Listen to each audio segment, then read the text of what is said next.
I'm going to tell you today the 5 things that you should know before you buy a house. My name is Jess Langola. I'm a realtor with Coldwell Banker in North County, San Diego, and welcome to my desk. Number 1, sewer scope. Now, you're going to have a home inspection, but most likely you're not going to have the sewer scoped. The home inspector's going to check some of the plumbing under the sink, by the toilets. They'll tell you maybe, oh, it's been replaced here or there.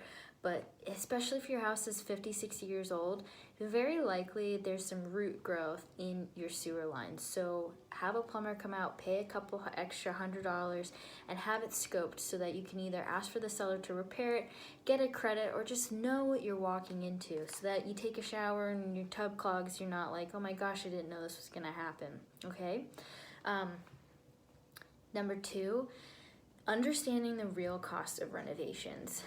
You ask a realtor or a friend, they're gonna say, oh yeah, it's only like $5,000. Well, maybe it is, but then once you open something up, there's always more to be done. And so, you know, maybe the backyard, you're planning on taking the stuff that's there out, dumping it and pouring new concrete. Well, concrete's really expensive, dump fees are really expensive, and you might need tools that you don't have and you have to rent.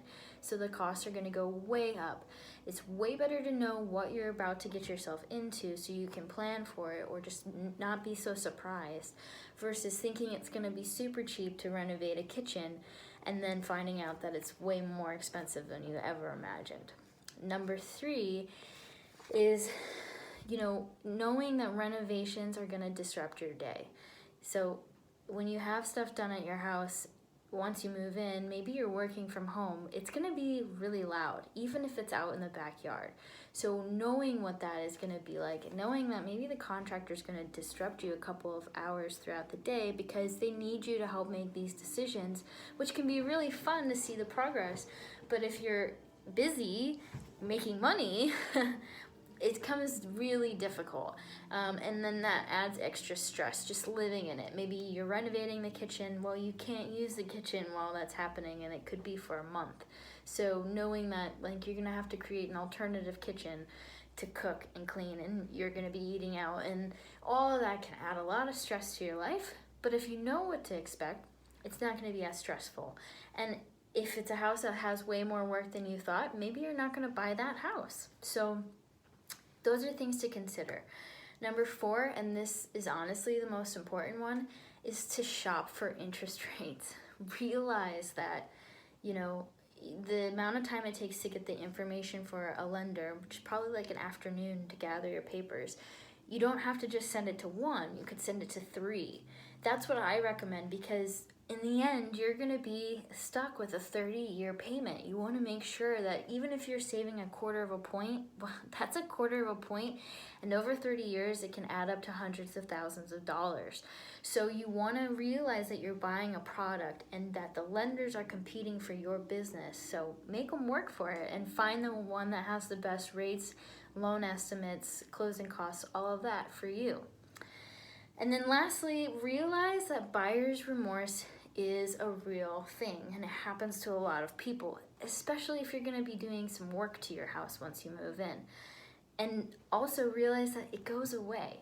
So maybe in the height of the stress of, oh no, my toilet clogged and I knew this was gonna happen and now it's gonna cost me this much money, but I got a good deal on the house, I got a good interest rate. You know, over time, once that problem is solved and the stress has kind of come down, you're gonna realize, like, this is the right house for me. What matters the most is what I'm paying each month, and I can afford it.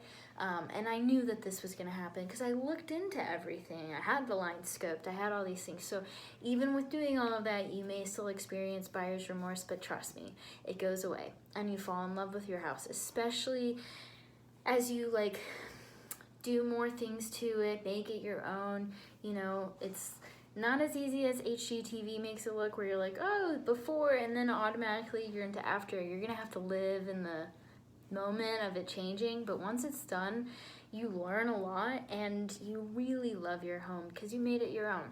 So thanks for watching. If you have more questions, feel free to reach out to me. And if you're looking in the San Diego area, give me a call. Thanks and have a great day.